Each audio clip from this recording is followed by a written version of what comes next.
Exercise 2.3 का question number 2 है, find the nth term and limit of the following.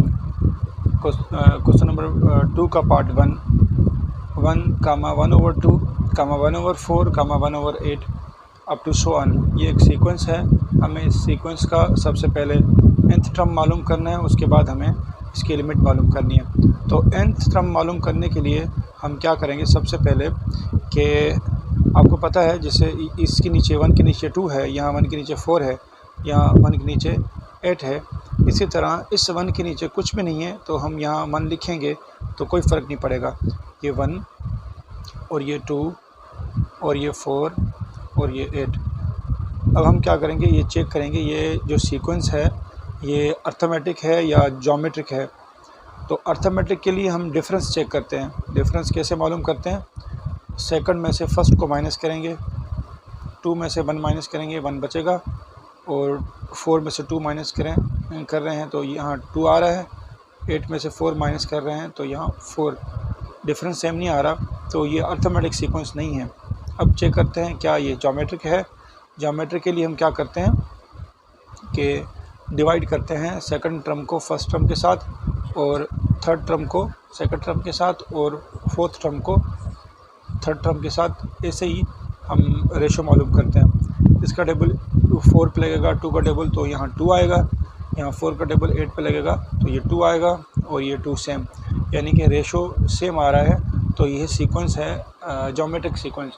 Geometric sequence का general term मालूम करने के लिए हम क्या करते हैं, ज्योमेट्रिक सीक्वेंस का फार्मूला आपको याद होना चाहिए कि ये ज्योमेट्रिक सीक्वेंस का फार्मूला है Tn is equal to ARn-1। A का मतलब है फर्स्ट टर्म, तो Tn is equal to A। First term यहाँ 1 है, यहाँ 1 लिखेंगे, और R क्या है, R2 है, n-1, 2 1 2, तो हमें जनरल टर्म मिला 2 पावर n-1। अब हम क्या करेंगे, ये जनरल टर्म यहाँ हम लिखेंगे, ये 1 1 1 1 ये रखेंगे एक दफ़ा, और ये जो नीचे वाली सीक्वेंस थी इसका मैंने जनरल टर्म मालूम किया। इसका जनरल टर्म आया है 2 पावर n-1, और हम सीक्वेंस को लिखते हैं an से। ठीक है, अब हमें क्या करना है, लिमिट मालूम करनी है। जब भी कहा जाए find the limit of the sequence, तो हम लिमिट रखेंगे, limit n tends to infinity, an is equal to limit n tends to infinity 1 over 2 power n-1। Now apply the limit. अब क्या करना है, लिमिट हमें अप्लाई करनी है, जहाँ पे n है वहाँ हमें रखना है लिमिट 2 पावर इन्फिनिटी -1। याद कर लें कि अगर किसी भी नंबर के ऊपर पावर इन्फिनिटी हो वो इन्फिनिटी हो जाता है।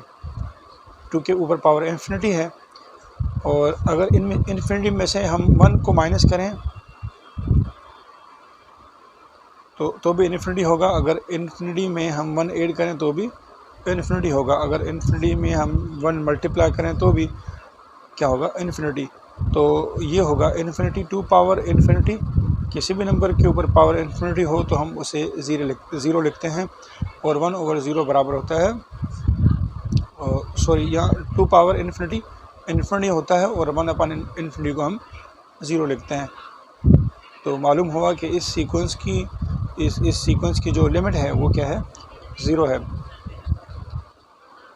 अब हमें इस सीक्वेंस का nth टर्म और लिमिट मालूम करनी है। तो क्या करेंगे, nth टर्म मालूम करने के लिए पहले हम लिखेंगे 1, ठीक है, उसके बाद लिखेंगे यहाँ पे 3, और उसके बाद लिखेंगे 5। इसकी हम अलग से सीक्वेंस बनाएंगे, और यहाँ पे जो सेकंड नंबर है 2, और उसके बाद यहाँ 4 है, उसके बाद यहाँ 6 है, हम अलग से सीक्वेंस बनाएंगे डिवाइडेड बाय, यहाँ पहला नंबर 3 है, और ये 5 है, और ये 7। इसकी हम अलग से सीक्वेंस बना रहे हैं, और यहाँ पे 4 और 6 और 8, 4 6 8, इसकी हम अलग से सीक्वेंस बनाएंगे। यानी कि ये जो फर्स्ट नंबर पे हैं, फर्स्ट प्लेस पे, उनकी अलग सीक्वेंस, जो सेकंड प्लेस पे हैं उनकी अलग सीक्वेंस। यहाँ जो फर्स्ट प्लेस पे है उनकी अलग से सीक्वेंस, और ये सेकंड प्लेस पे है उनकी अलग से सीक्वेंस बनानी है। अब क्या करना है, हमें इन जितनी भी सीक्वेंसेस हैं सब की हमें nth टर्म मालूम करनी है। तो सबसे पहले हम इसकी nth टर्म मालूम करते हैं। nth टर्म मालूम करने के लिए हम अर्थमेटिक सीक्वेंस का फार्मूला यूज़ करेंगे यहाँ पे, क्योंकि इस सीक्वेंस में डिफरेंस सेम है। डिफरेंस कैसे सेम है देख सकते हैं आप। अगर हम 3 में से 1 माइनस करें तो क्या बचेगा 2, 5 में से 3 माइनस करें तो भी 2, यानी कि डिफरेंस सेम आ रहा है। इसका भी डिफरेंस सेम है, इसका भी डिफरेंस सेम है, इसका भी डिफरेंस सेम है, इसलिए हम यहाँ पे अर्थमेटिक सीक्वेंस का फार्मूला यूज़ कर रहे हैं। अब क्या करना है, ए का मतलब है फर्स्ट टर्म। इस सीक्वेंस में जो फर्स्ट टर्म है वो 1 है, यहाँ 1 रखते हैं और n-1 सेम। डी का मतलब है डिफरेंस, यहाँ पे डिफरेंस है 2। अब इसे सिंप्लीफाई करते हैं। 2 and the 2n, 2 1 the 2, 1 में से 2 गया तो क्या बचेगा 1। इसका हमें nth टर्म मिल गया। अब क्या करना है, हमें यहाँ पे nth टर्म लिखना है 2n-1। इसी तरह यहाँ पे जो फर्स्ट टर्म है वो 2 है, यहाँ 2 लिखेंगे और n-1 फार्मूले का डिफरेंस 2 है। सिंप्लीफाई करते हैं 2 and the 2n, 2 1 the 2, 2 and the 2n, 2 1 the 2, 2 से कट गया। nth टर्म क्या मिला 2n। अब इसका मालूम करना है, यहाँ पे फर्स्ट टर्म क्या है, यहाँ पे फर्स्ट टर्म है 3, तो यहाँ हम लिखते हैं 3 + n-1 डिफरेंस है, इसका भी डिफरेंस 2 आ रहा है। अब हम सिंप्लीफाई करते हैं 2 and the 2n, 2 1 the 2, 3 में से 2 माइनस करेंगे तो क्या बचेगा 1 + 2n। तो इसका जनरल टर्म है 1 + 2n। अब इसका जनरल टर्म मालूम करना है। यहाँ पे फर्स्ट टर्म क्या है, यहाँ पे फर्स्ट टर्म है 4, तो यहाँ लिखते हैं 4 n-1 फार्मूले का, इसका भी डिफरेंस 2 है। अब इसे मज़ीद सिंप्लीफाई करते हैं 2 and the 2n, 2 1 the 2, 4 में से 2 माइनस करेंगे तो 2 + 2n बचेगा। इसका जनरल टर्म मिला 2 + 2n। यह है सीक्वेंस का nth टर्म। अब हमें मालूम करना है इसकी लिमिट मालूम करनी है। लिखेंगे limit n tends to infinity an, इस तरफ ही हम लिखेंगे limit n tends to infinity.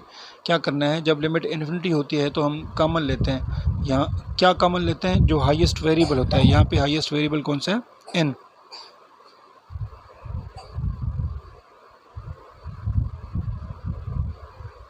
जहाँ से हम हाईएस्ट वेरिएबल कॉमन ले रहे हैं उसे छोड़ के उसके साथ वाला जो नंबर होता है उसके साथ वो n डिवाइड करना होता है। तो इसी तरह हम क्या करेंगे, यहाँ से n कॉमन लेंगे, 2 को छोड़ के 1 के साथ हम n डिवाइड करवाएंगे और ये रहेगा सेम। इसी तरह यहाँ से हम n कॉमन लेंगे, यहाँ से कॉमन लिया, 2 को छोड़ के इस 2 को छोड़ के इस 2 के साथ हमें n डिवाइड करवाना है और ये 2 रहेगा सेम। अब ये n से डिवाइड हो गया, ये n से डिवाइड हो गया। अब हमें लिमिट अप्लाई करनी है, जहाँ पे n है वहाँ पे हमें रखना है इन्फिनिटी। ये 2 सेम, यहाँ रखेंगे इन्फिनिटी तो 1/∞ होगा 0, और ये 2 रखेंगे हम सेम, और इसी तरह यहाँ रखेंगे 1/∞ तो ये होगा 0 + 2, और यहाँ 2/∞ तो ये भी होगा 0 + 2, और ये 2 to the 4, 2 to the 4, 4 पे 4 का डबल लगेगा तो आंसर आएगा 1। याद रहे कि अगर किसी भी नंबर के ऊपर कोई भी नंबर हो और नीचे इन्फिनिटी हो तो आंसर आता है 0। इसलिए मैंने यहाँ पे 1/∞ को 0 रखा और यहाँ पे 0 रखा और इसको भी मैंने 0 रखा। तो आंसर है इस क्वेश्चन नंबर 2 का 1 है।